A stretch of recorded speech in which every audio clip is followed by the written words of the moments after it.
do too.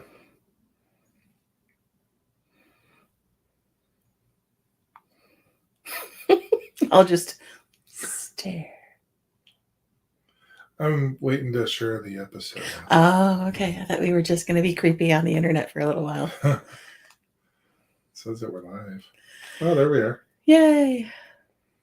Sure I do miss our countdown. And I look back at some of the old episodes and the countdown is still there. Yeah, I don't quite understand it. Like they said that it was like a copyright strike or something, and that the video would be removed. But then, like it Never got removed. It never got removed or anything. It made no sense, and the music was always there. So I don't quite understand it. But anyway, what you want to get started on what we're doing tonight? Sure. All right. Hello and welcome to this week's edition of Willing Snackrifice. I'm Mike. I'm Liz. I don't know really, like I know I say it this week, like we're doing them weekly, but we're really not. But it just sounds more. Welcome to this whenever's. Yeah, exactly. But we got some snacks. We got some drinks. We do. I took a recent trip to H Mart in Baltimore, so we got some H Mart goodness to try out. Always good.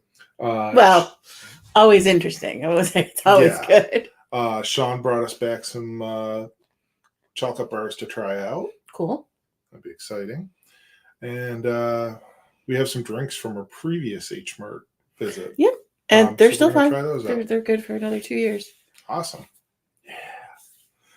So and they've been kept refrigerated. We do have a Universal Yums box, and I think this is a first for us.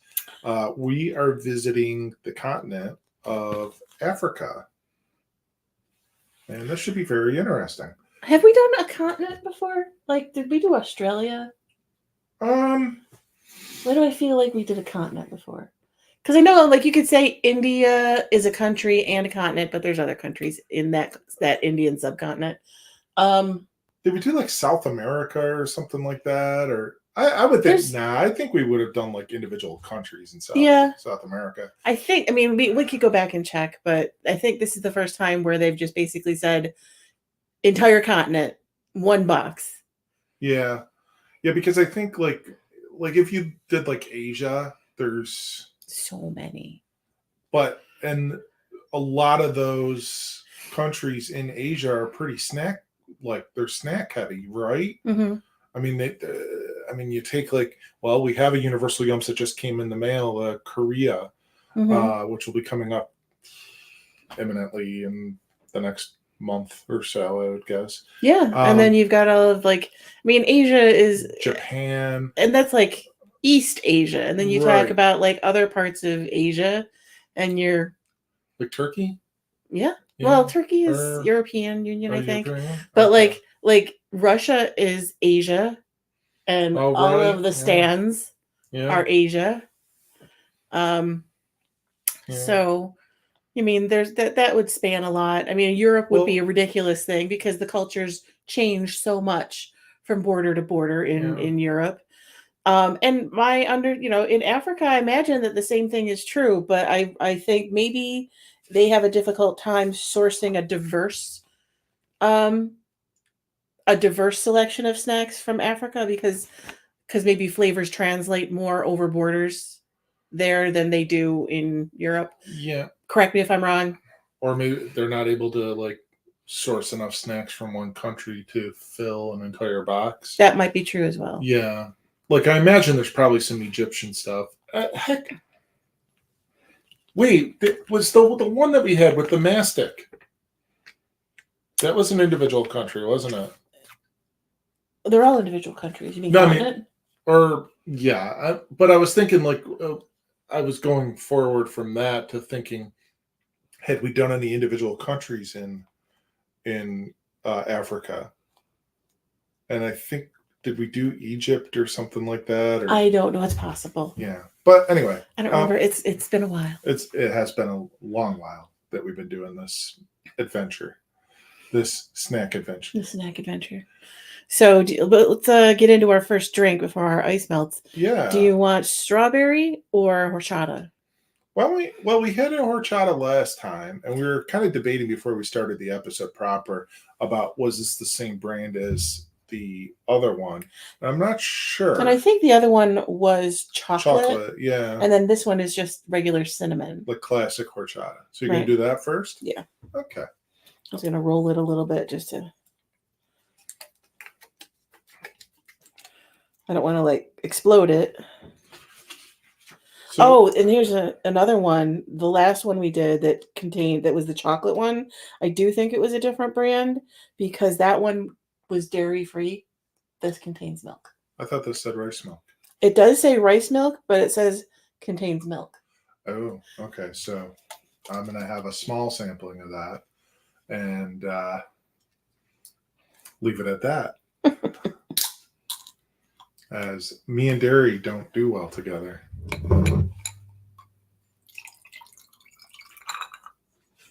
More? That's good for now. I'll see how I do. It's very light in color. I remember the other one we had was definitely either coffee or chocolate because it was much darker. This is I definitely get the cinnamon. Mm-hmm. Oh, I taste it too. Tastes like Christmas. That's a good horchata. Mm-hmm. As far as canned horchatas go. Yeah, oh yeah. That's really delicious. It's a lot of sugar. It's very sweet. Is it too sweet? Possibly. The things I do for love. You could be like Meatloaf. I could do anything for love but that. Yeah. But I draw the line at a hand gesture. That would be weird. So let's bump into Africa. All right. And on the cover, there's like honeybee farms, or I think honey, the original yum. And I'm not going to read the whole thing, but it talks about how important honey has been in Africa through the millennia. I think you had me read the whole thing last time we had one of those. If you want me to, I will. You don't have to. Honey, the original yum.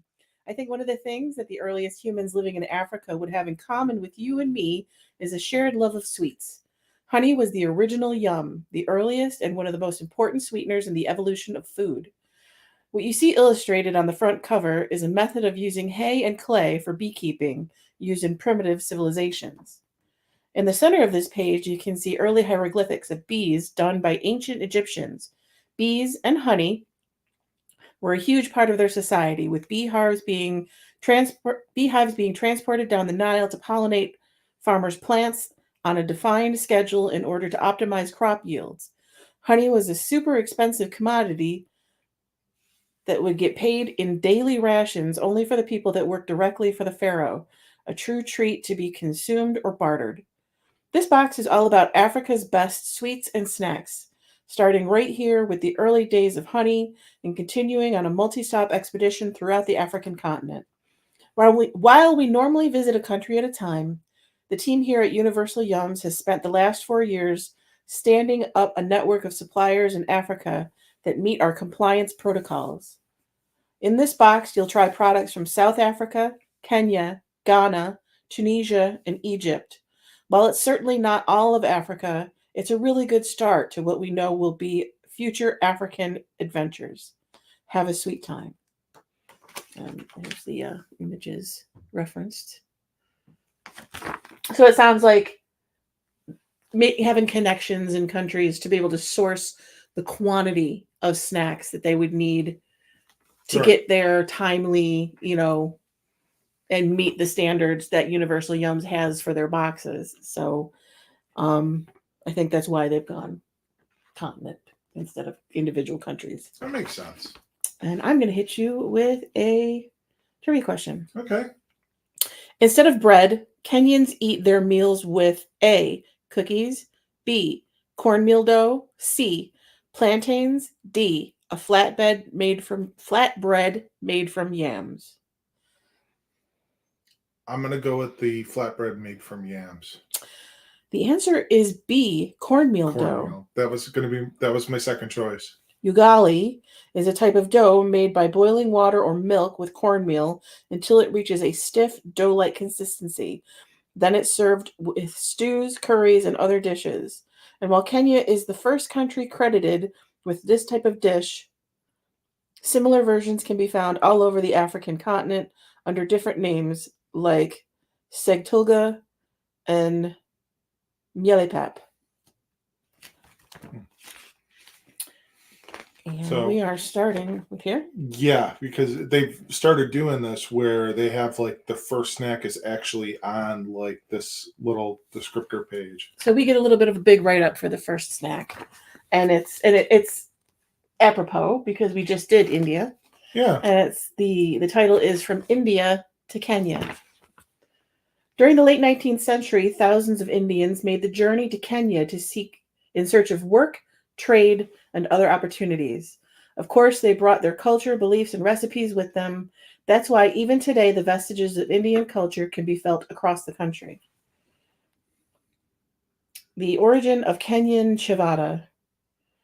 As Indian migrants attempted to recreate the nostalgic foods from their homeland, they'd find that certain ingredients weren't as readily available. That's how this snack came to be. While the heart of the snack mix remains the same to the Indian recipe, pressed rice, curry leaves, and spices, the Kenyan version uses potatoes in favor of lentils, cashews in addition to the usual peanuts, and a touch of sweetness to suit the local preference. Today it's a snack enjoyed by all, including, hopefully, you. Dried fruits like raisins and spicy chilies weren't available, so they adapted with local ingredients like potatoes, Swahili masala, coconut, and caramelized sugar. So it's weird. So the first snack, the Kenyan ciabatta or chabda, delicious savory snack. When I first grabbed it, I thought it was like it felt like a packet of ramen. I think it's going to be a shreddy one. It's going to be one we have to vacuum afterwards.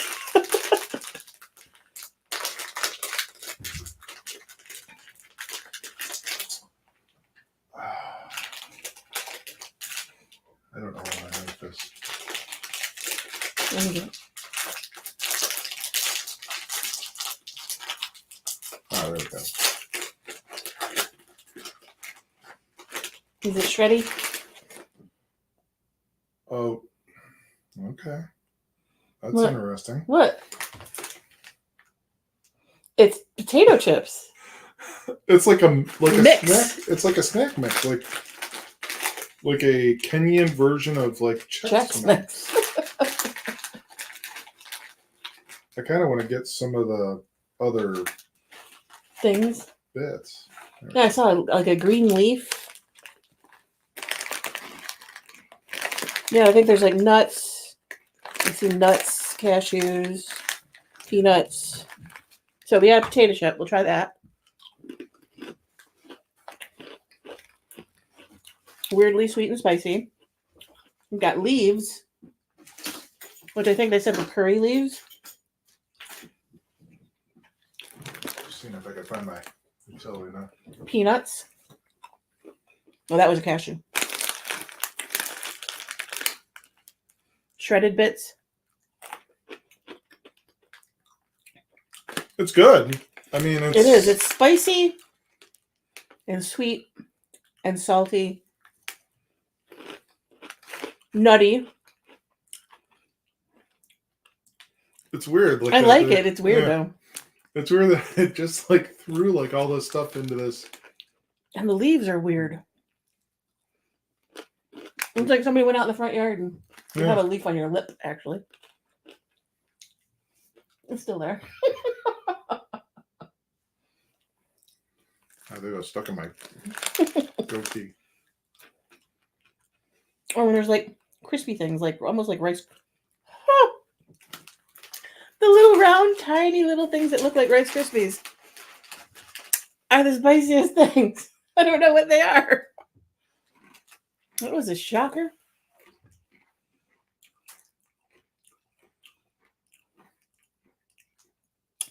It snuck up on me.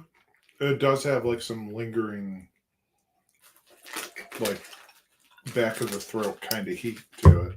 It's really good. I like it a lot.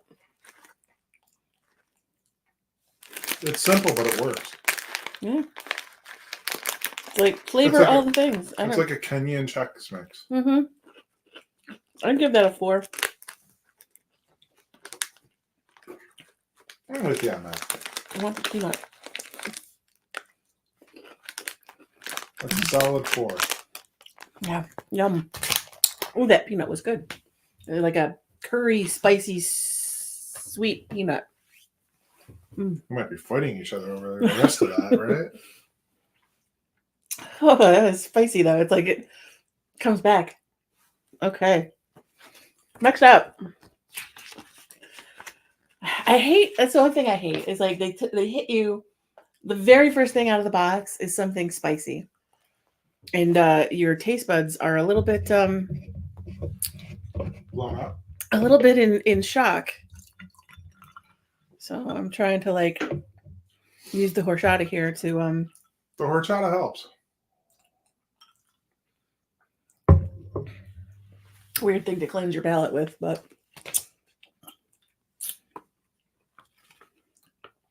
the next thing is the Masaris Cape Fruit Chutney Potato Chips. Crisps. Crispy chips with a fruity twist. Okay, weird. Since South Africa's Cape fruit, or Cape gooseberries, thrives on the Western Cape, it would be easy to assume that they're a native delicacy. And yet, South Africa had never seen the tart fruit until the British brought them over from Peru.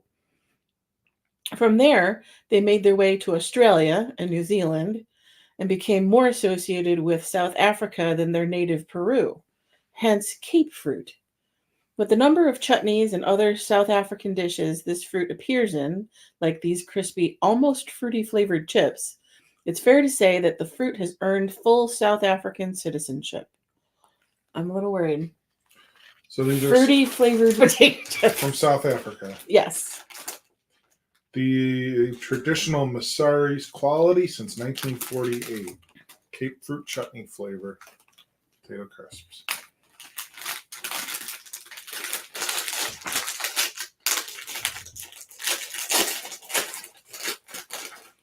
Sniff dust. Do they smell fruity?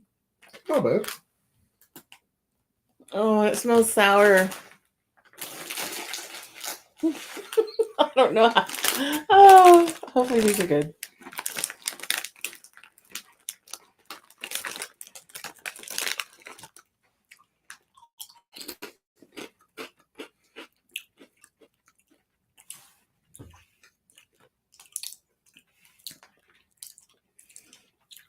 So they are a little bit sour.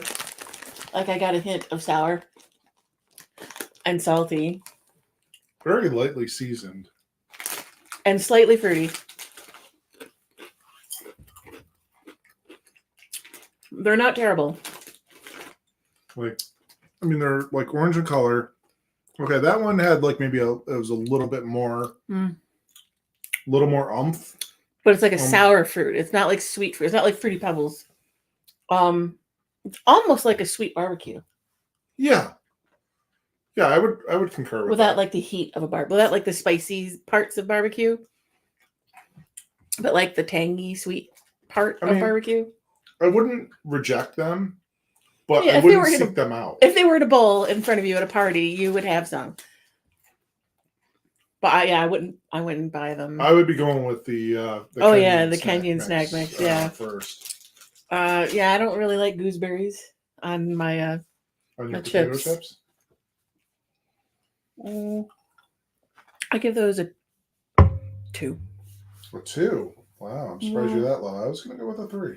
No, the sour part really kind of. The sweet part is okay, but like there was some sour, and it was just like sweet and salty in a snack you can kind of get away with, but like sour and salty, it like harkens back to that sour plum. Okay. That I really don't like. Yeah, you're not a big fan of that. So next up is Poplay caramel and pistachio popcorn. I'm kind of curious about like what makes this African. But anyway, once upon a time, little green nuts from the ancient lands of Egypt made their way down the Nile and became a big part of everyday life. The Egyptians used pistachios for cooking, snacking, and dyes. Today, not much has changed except for now there's popcorn. Popcorn and pistachios aren't a common pairing. In the years of operating Universal Yums, we've never seen it. But the flavor combination isn't surprising in the context of Egyptian culture. Pistachios are a key part of many recipes there, from baklava to dukkha. I mean, so that kind of makes sense. And yes, this popcorn, there's nothing else quite like it. So, I mean, Like Egyptian Cracker Jack? Apparently. I mean, I'm kind of excited about this. We both love pistachios. Yeah. Let me see. Is it green? Like, oh, that looks unappealing. But the amount that's in this bag is hilarious. Like, the size of this bag. There's like, like not even a third of it filled. That's funny. That's not what I expected them to look like. I expected it to be like another snack mix. Oh, and they're very like coated. They're like it's got like a greenish hue to it. Yeah, it's like popcorn that's coated in like a pistachio caramel.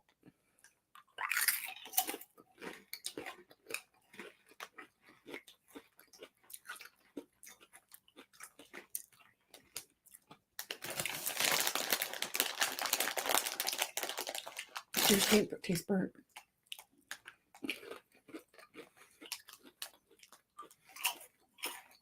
Okay, that one was better.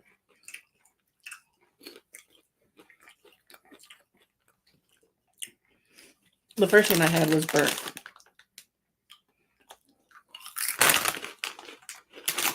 I'm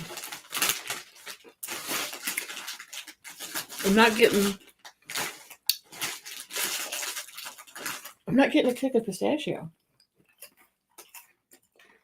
Caramel popcorn.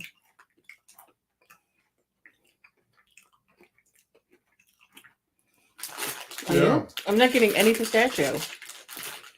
I keep trying more. I know. Like, they are Moorish. You're like, well, we're just gonna finish this bag. There's not much in it. Well, I mean, I'm trying more to go, where's the pistachio? And it's caramel corn. It's good. Caramel corn. It's good.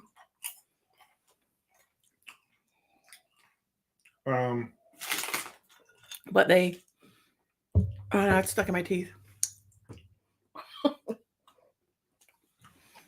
Okay, that one had like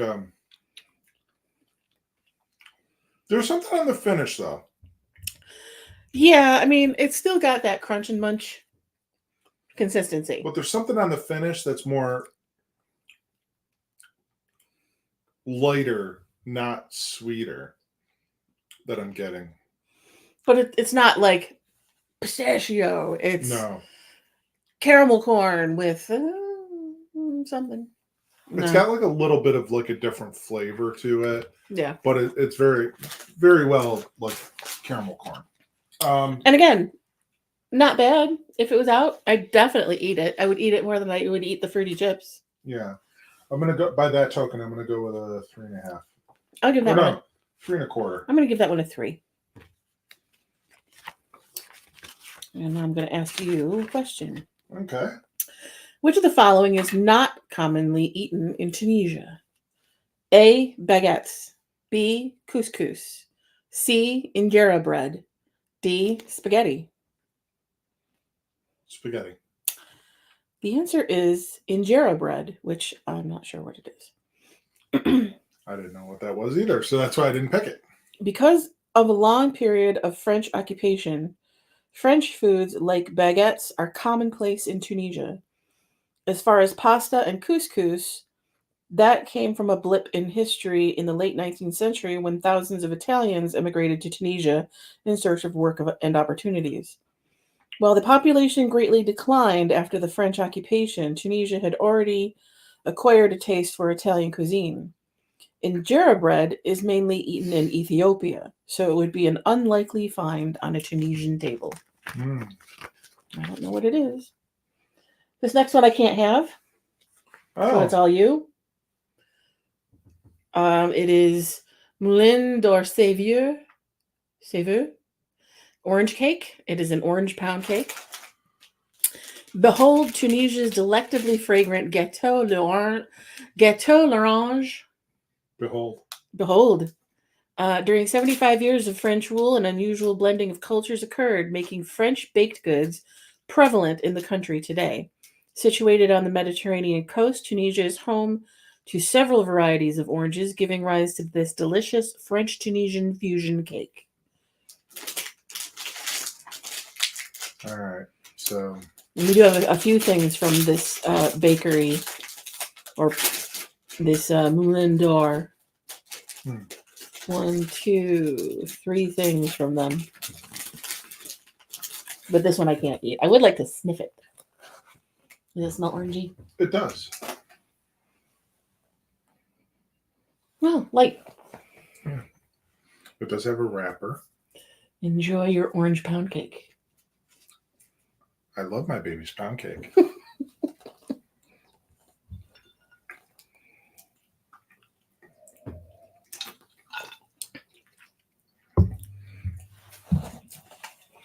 Does it have a filling, or is it just straight up pound cake? So far, straight up pound cake. It is very orange heavy, which I'm not exactly complaining about, but Definitely a good thing for you not to tempt fate by trying, if that's the case. Because I like breathing. where there wasn't like a little hint of pistachio in that caramel corn. This is like L'orange. there's no there's no guessing here. I wonder what flavor this is. This would be like that thing like when they do like on the Hell's Kitchen the blind tasting, Mm-hmm. and if people didn't get orange, They would be like, what the hell are they thinking? He would do the idiot sandwich.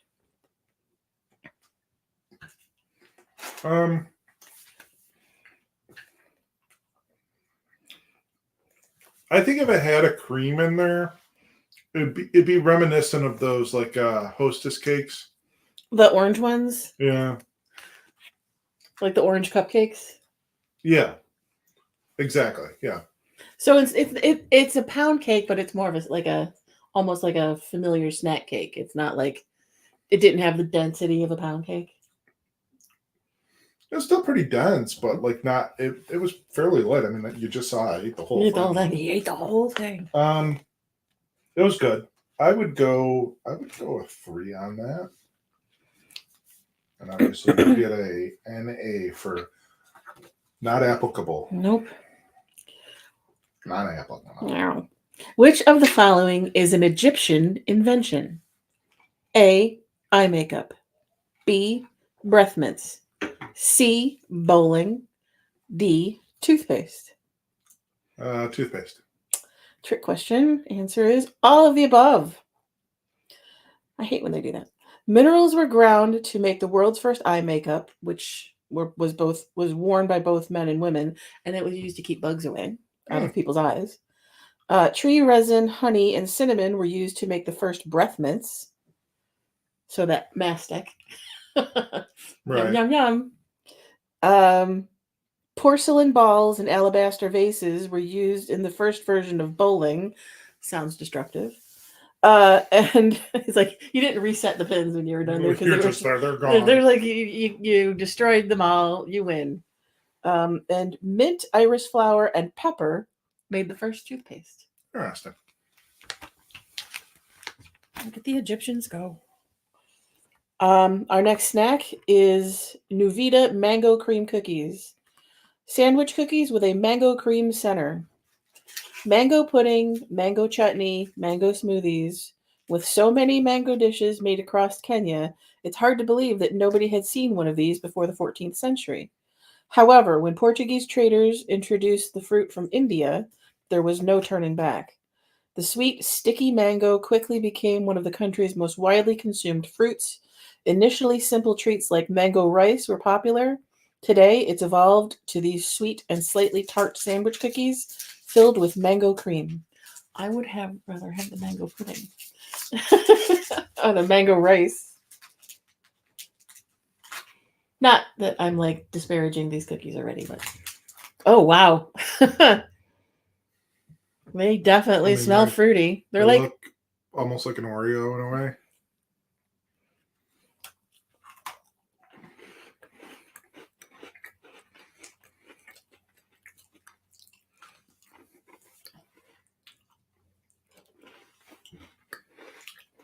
And the flavor's there. It doesn't hit me as mango though. It just hits me as like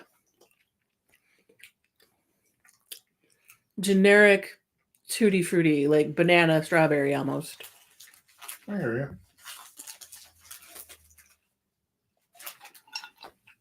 I would still rather have the mango rice. Or just a mango. I don't know how well that would have traveled in the universal. No, probably not. Especially good. After we kept it for a couple months. Oh my god. I would probably give those.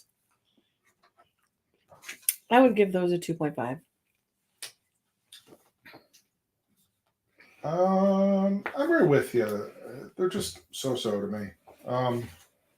There's other things that we've had in this box thus far that have been better. Right. Our next one is we're going from sweet to savory. Sankofa ginger chicken yassa plantain chips. It's a lot of printing on a bag. Plantain chips with a hint of ginger. Tangy, savory, sweet, and spicy.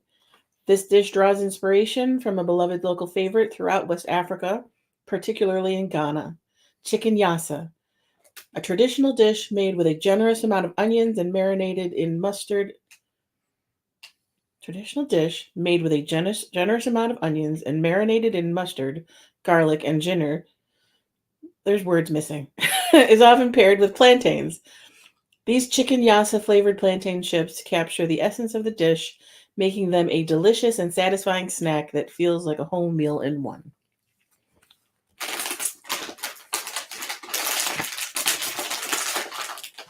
It definitely tells you what it is in the title.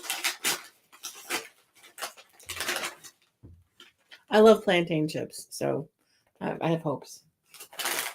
Like, I will eat an entire bag. They smell good. They smell ginger.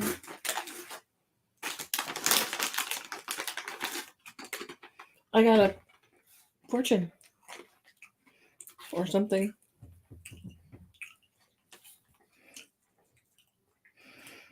Where you will sit when you are old shows where you stood in youth.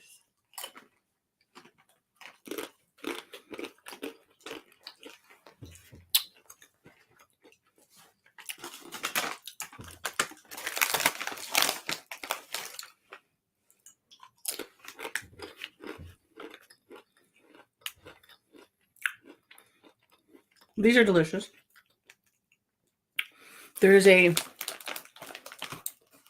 It's not the ginger that's like almost like stinging, but it's a very green ginger flavor. And chicken. I'm not sure I like that flavor so much. I love it.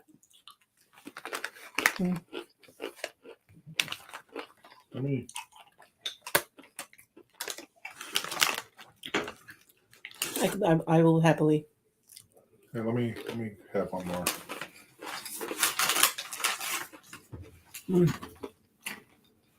Big fan.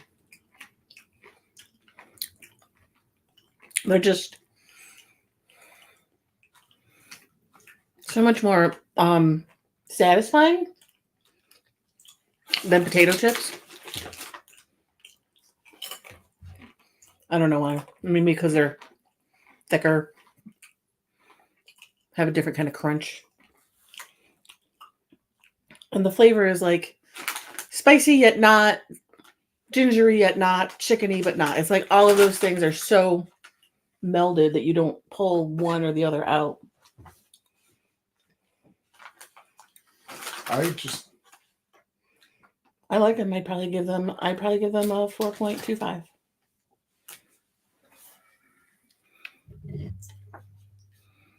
I just don't think they're my cup of tea, really. Do you want more horchata? I'm gonna go with a 3. Yeah, I'll have a little more horchata. I like them a lot, but again, plantains are my jam. There you go, dear. Thank you. All right.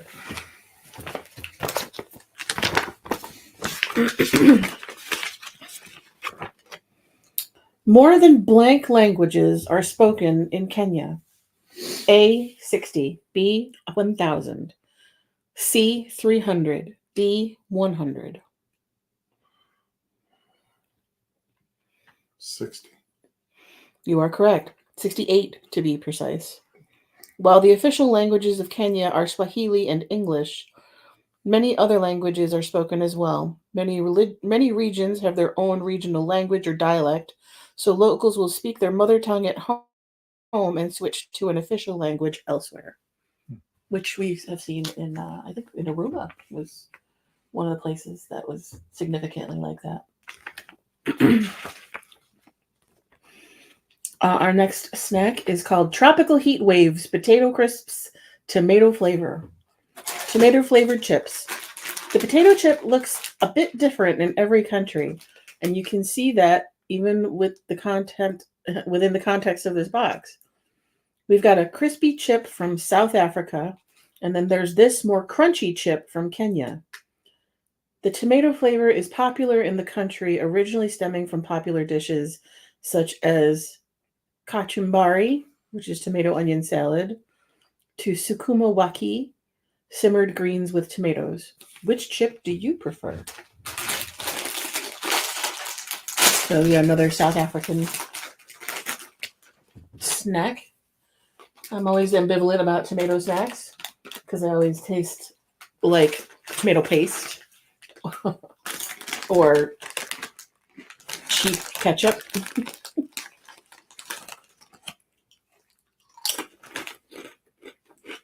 Nope, not at all. Nope. Oh, that's tomato paste. Somebody watered down a little can of tomato paste, mixed it up, and sprayed it all over some Lay's or some Ruffles. Oh, no salt, no vinegar, no nothing, no onions to add to the tomato. It's just straight up tomato paste. Oh, oh, it makes you feel bad for the tomatoes that grew and died for it. They're very tomatoey. And not in a good way. No. I don't mind them.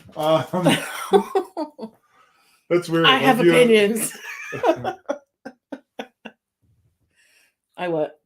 It's weird. You like those plantain ones. I was kind of so about those, and then these ones you didn't like, and I'm like, oh, these aren't bad. I mean, they're not great, but I mean, I'd eat them, I guess. No, if somebody had those out at a party in a bowl, I would have one, realize what they are, and not touch them again. So, with that being said, they get a 1. I went 3.5 on them. I had to rank them higher than the plantain chips because I liked them better than the plantain chips. That's my rationale for giving them a 3.5. Visit South Africa to see the biggest blank in the world. A, land mammal. B, reptile. C, bird. D, fish. Fish? The answer is everything but fish. Well, A, B, that's what I and meant C. when I chose fish. I meant You meant everything but fish. yeah, Okay. yeah, sure. South Africa's biodiversity is something else. It's home to the African elephant, weighing over 13,000 pounds, the leatherback turtle, which can weigh up to 1,500 pounds, and the ostrich, the littlest on this list, but the biggest of birds at 320 pounds. That is a big bird. Birdie, birdie, birdie, birdie, birdie, birdie. Next up, Novita shortbread cookies, hint of ginger. Hint of ginger. I mean, it's like someone named down the Ginger. aisle. Someone ran down the aisle with ginger in their pocket. We'll see. Buttery ginger cookies. When Diwali arrives in early November, many Indian communities in Kenya bake ba biscuits, a buttery treat spiced with ginger. These thick, square biscuits are a holiday favorite. As you'll see, the packaging reflects the long, twisty nature of the cookies' evolution from its origins in Scotland, hence the plaid, to Britain, to India, then Kenya.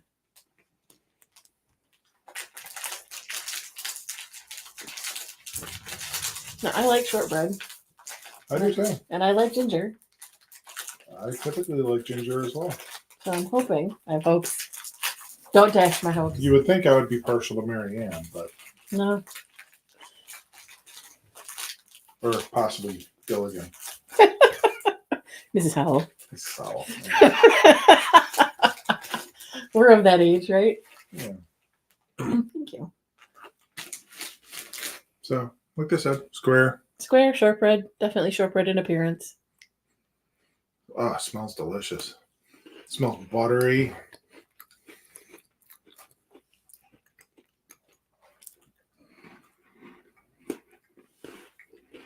Good.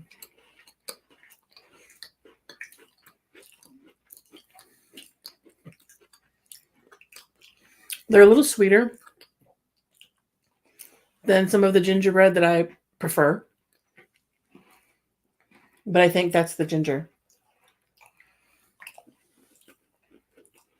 I mean shortbread that you said Yeah, gingerbread. that's what I meant.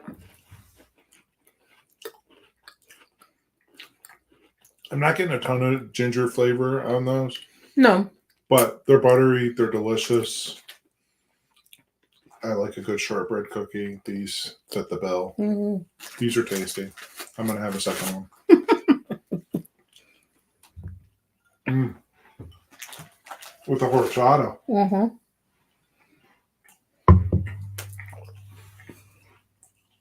That's an excellent combo. Oh, that makes it next level. Yeah, that made it really good. Being like those food people, you know. Oh, it's next level. That pairing. I love to I pair. gotta give it the little Mikey Chen. No, Mikey Chen makes a face like he doesn't like something and shakes his head. He's like, and then you're like, oh, he doesn't like it. He's like, that was just, what does he always say? Unbelievable. You're unbelievable. He says unbelievable.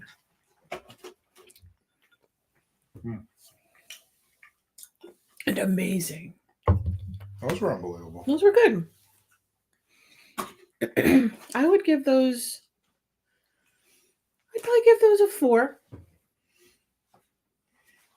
I'm gonna go 4 1/4.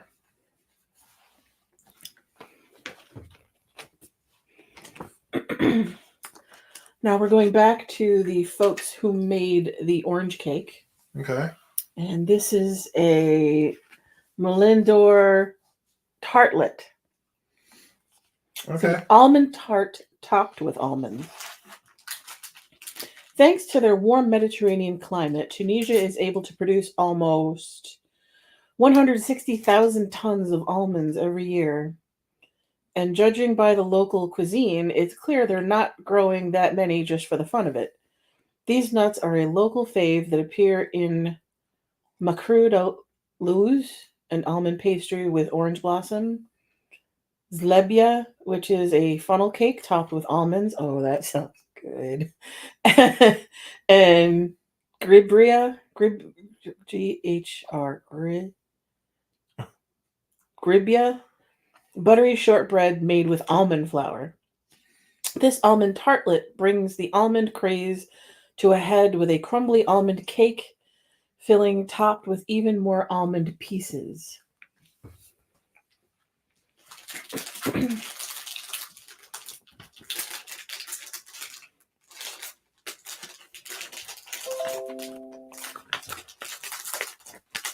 The computer's doing computer things.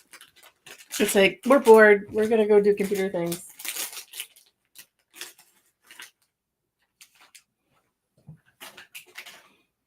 It's a little tartlet.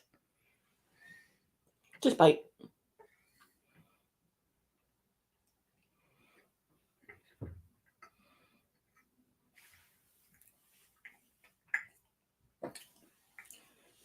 Oh, it just smells like an almond paste cookie.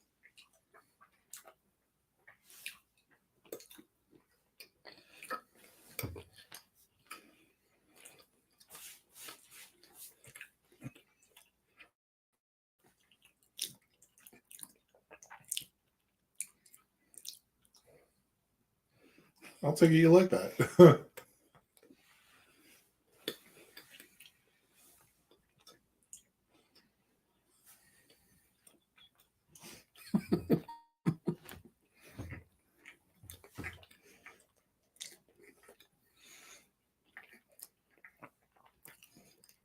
So I love almonds. I love almond paste cookies.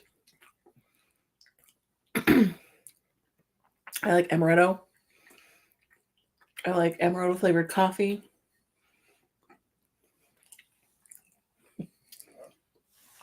It's delicious. And it's not sickeningly sweet.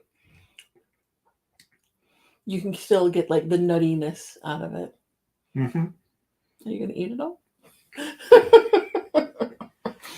I'm the one talking, and he's like, chomp, chomp, chomp, chomp, chomp.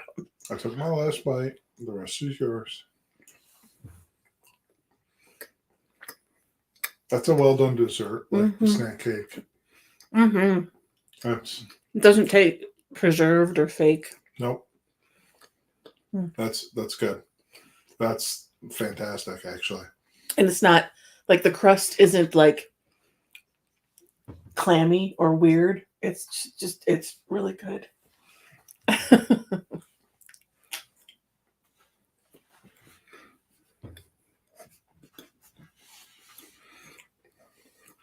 Where are you at with that? 4.75. Hey, you tied me. I think, well, I like that it's not sickeningly sweet. I think I would have liked just like a little sprinkle of powdered sugar on top. Ooh, yeah. That would have made it next level. That would have brought it up to the 5, I think.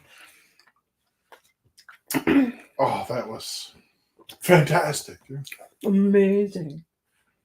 Amaze balls. Clear my palate. What? Clear my palate. So, our last snack from Africa is from the same company. It's got a really weird name. It is Moulin d'Or, which is the name of the company. Funkies Quickies apricot cake. And before you wonder, that's how it's spelled. Funkies Quickies. Cocoa dipped vanilla cake with an apricot center. Explore the northern reaches of Tunisia and you'll encounter some of the largest apricot farms in the country. Tunisian apricots supposedly have a tartar flavor. That would be weird English right there. Tartar flavor. It would be not tartar on your teeth. Or tartar sauce. Occasionally we'll trip over some grammatical issues in universal yums. Not often, but sometimes, especially when you're trying to read them, you're like, Compared to the sweeter European variety, these are more tart. This apricot-filled cake balances out the tang with a welcome surprise of chocolate on the bottom. All right. Does the wrapper show like people exercising or like sports? Yes. So apparently these are health food. Yeah, there's people. There's a bicycle, basketball, table tennis, people lifting weights. Like, so this same company did a few of the other snacks, and their wrapping was very like classic, classy. This seems like it's either geared towards the fun snack. This is the fun. It's Fun Kids. Fun Kids Quickies. I don't know what that means. It looks like a shoe. Looks like Uggs. It's like it's somebody made a snack cake out of Uggs.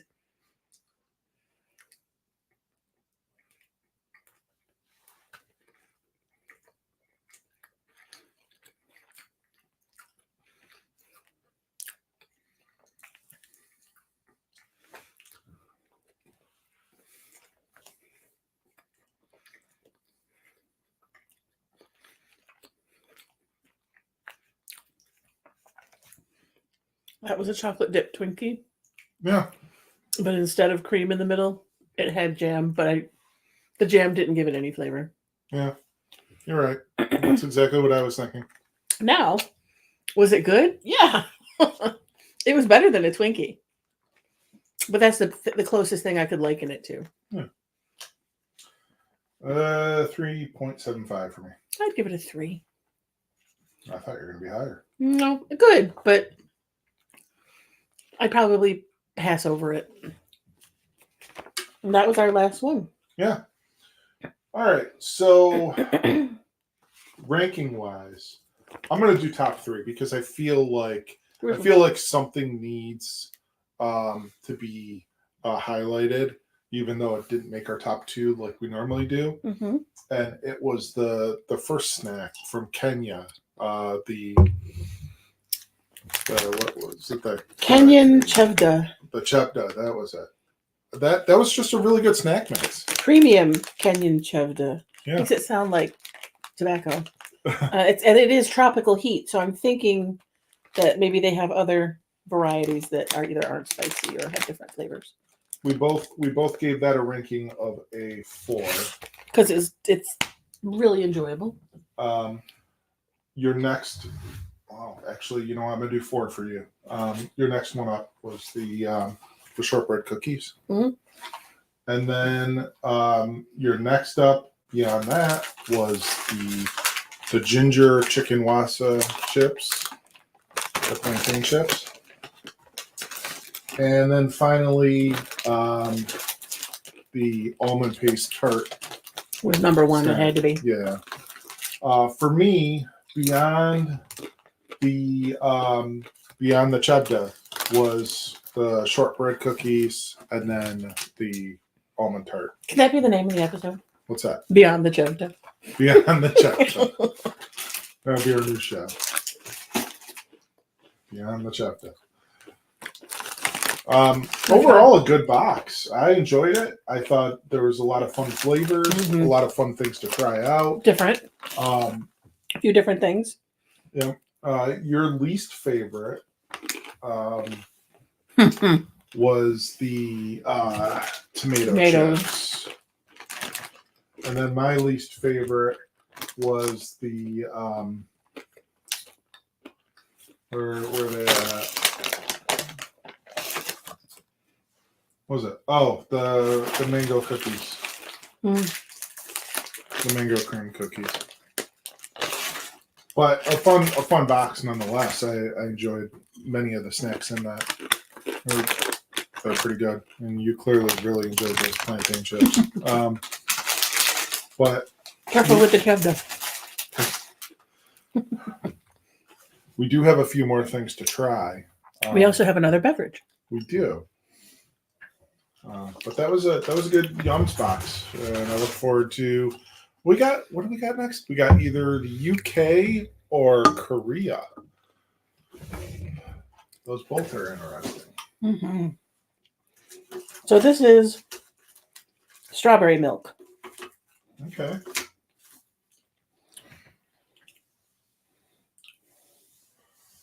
And there is cow milk in this again. So Okay.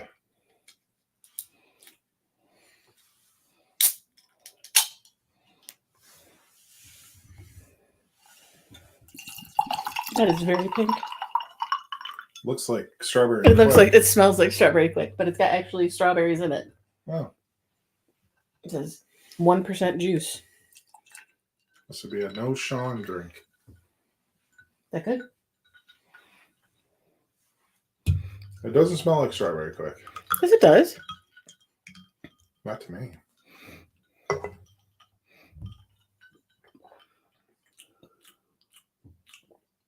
It's good.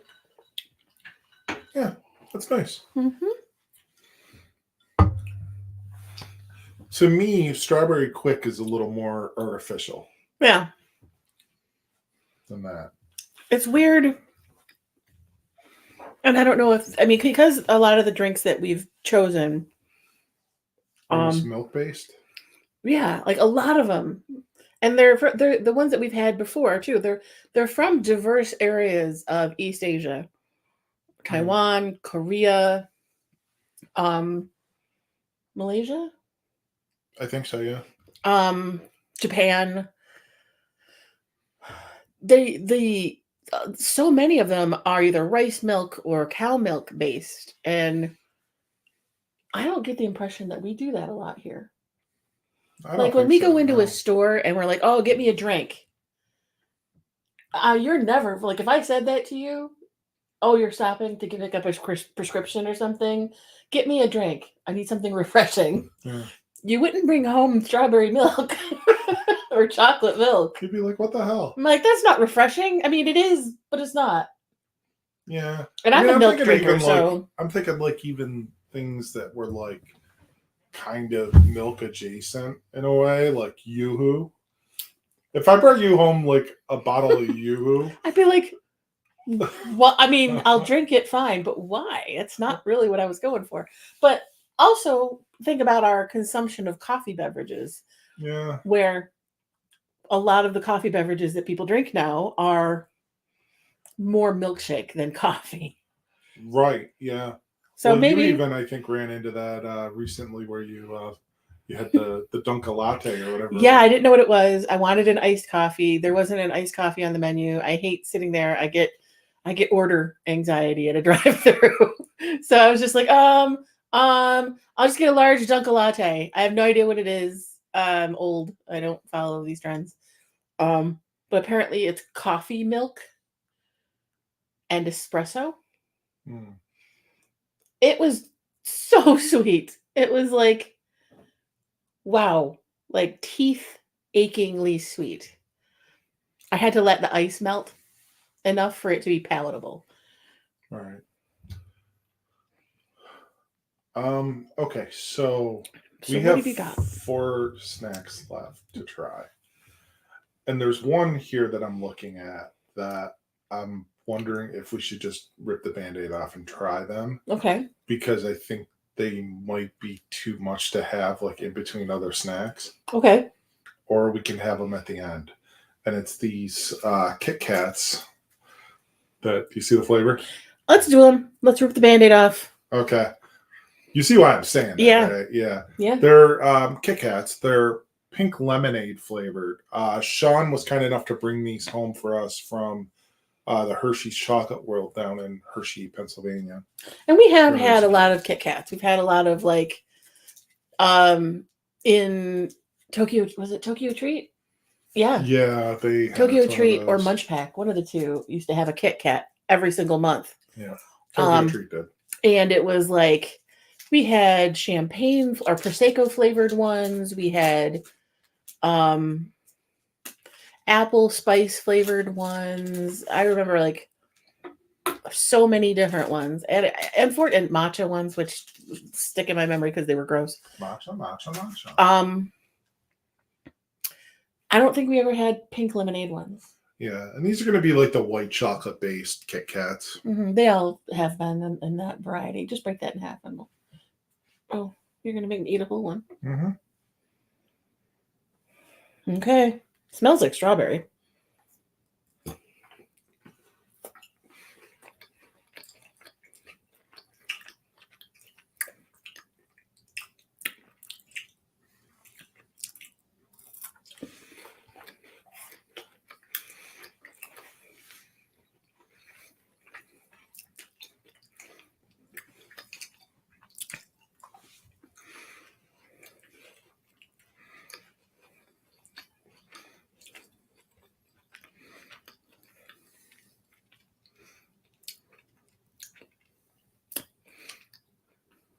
I don't get anything there. I am.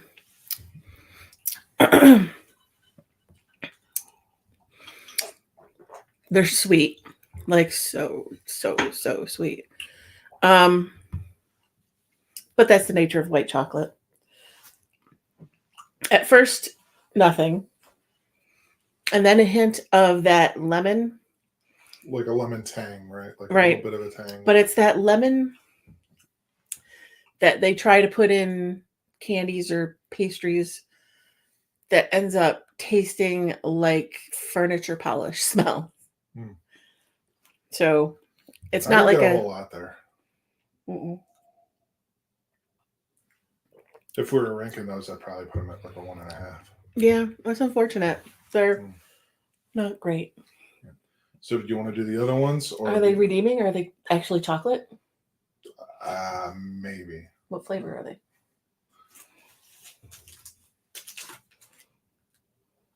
Let's give it a try. All right, we're gonna do both candy bars first. Yeah, we're gonna go snacks. Kit Kat to Kit Kat. So these are chocolate frosted donut Kit Kats. I feel like it's gonna be another white chocolate, but I'm fearing that maybe it's gonna be like a half and half or something. I might be right. I think it's gonna be like they took white chocolate. Which this is so stupid. You are a chocolate company, but they've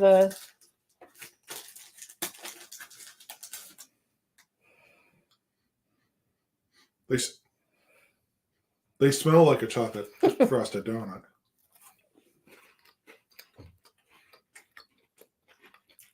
They taste like one. I'll give them that one. Yeah. I would still rather have a regular one. Milk chocolate all the way. Kit Kat.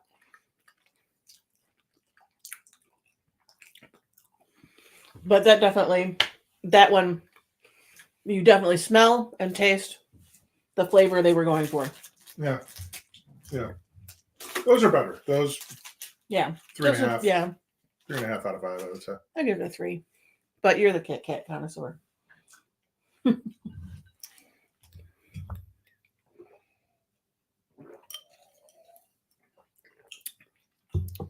All right. All right. So we got 2 snack chip things left. Do you want to go left or right? Right. All right. So these are kind of interesting. I picked these up at H Mart. These are Doritos. So American brand. Late night seasoned Galbi chicken Doritos. And this says world number 1. World number 1 what? Chip? Euro Monitor International Limited. I don't know.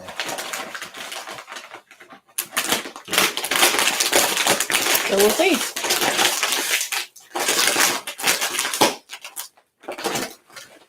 Where did it pop? I don't know.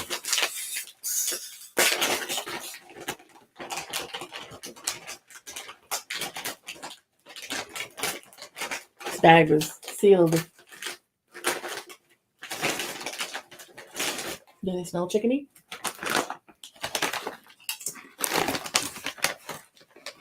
So, looks like a Dorito.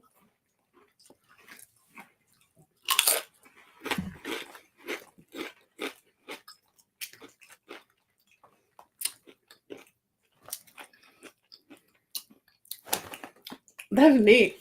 What's that? That's neat. How do they do that? Those aren't your grandfather's Doritos. No. It tastes like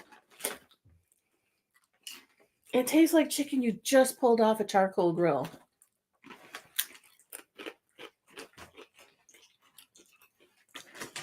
Like it's got that grilled flavor. Yeah.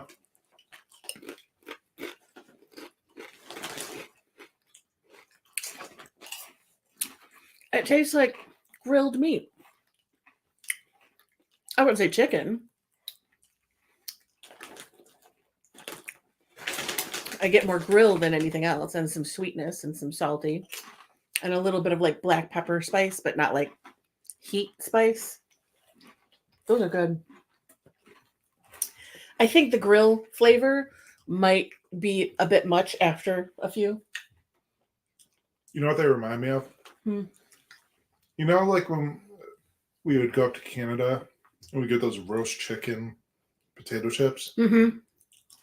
That's what it reminds me of. But those didn't taste grilled. No, but when you were saying like you didn't get the chicken flavor, the roast chicken. Right. So it's almost like a soup base. But really good. That flavor sticks with you though. Yeah, that grill flavor. It's like almost like liquid smoke or something like. But it's not smoke flavored. It's It grilled. Kinda, I don't know. It's weird. It was like it hits you right. You put it in your mouth and it's like grill. It almost tastes like hot dogs to me, like grilled hot dogs. Like I love hot dogs, so that's not a disparaging comment. but yeah.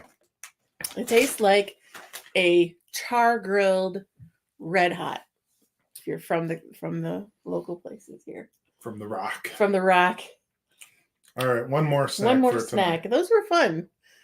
I don't know if I'd like reach for them all the time because they are a powerful flavor. Punch in the face.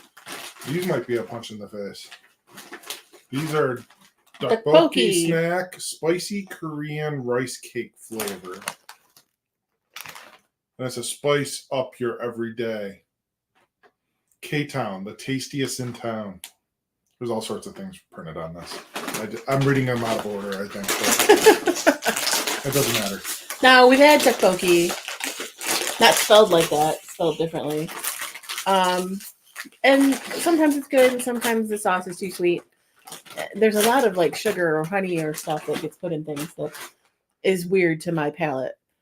Not saying it's bad, it's just strange to me. I feel like I have to sneeze. Doritos. The Doritos definitely have that, like, Oh, the pepper. yeah.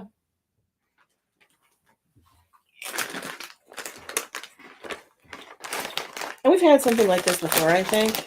They look like ziti.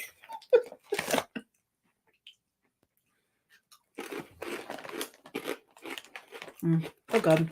They're definitely sweet. Yeah. They're sticky, like, but they're not sickeningly sweet, but they're, spice. yeah. That snuck up. I'm like, blah, blah, blah, blah. That was the but. I was like, but. I was like, oh, these are good, like pasta, but sweet and crunchy and yum. They're nummy. Mm. So not a bad way to finish this off. No, those are good. What do I think they are? What do I think they taste like? They're reminiscent of something.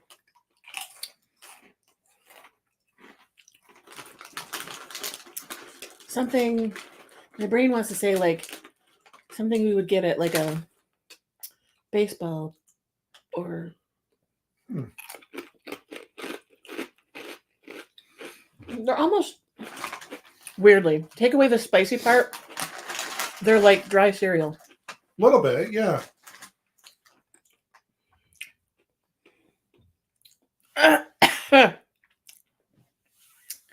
Yeah, a little bit like spicy dried cereal, but in a really good way. That sounds terrible, but they're yummy.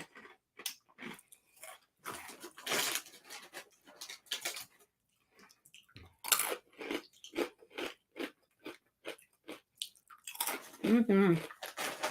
Those two were fun. Yeah. Good ending. Good ending.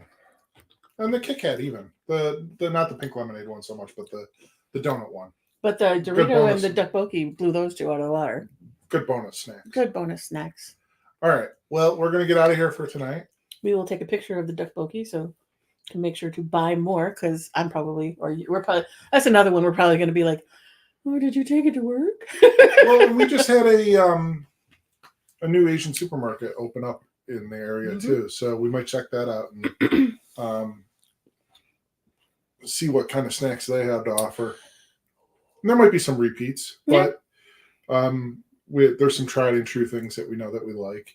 But maybe we'll discover some new things. Yeah. We do have a lot more to go through from H Mart, though. Mike gets a little carried away. I got a lot carried away, but that's okay. There's some fun things, I would say. Yeah, but this was a good one. Africa, and then a mix of bonus snacks. But we're gonna get out of here. Don't forget to check out all of our episodes on our Facebook page and our YouTube channel and all that good stuff. And Liz, as always, this has been real. It's been fun. It's been real fun. We'll see you next time. Bye. Bye. Bye. Oh, should I have done the hi everyone?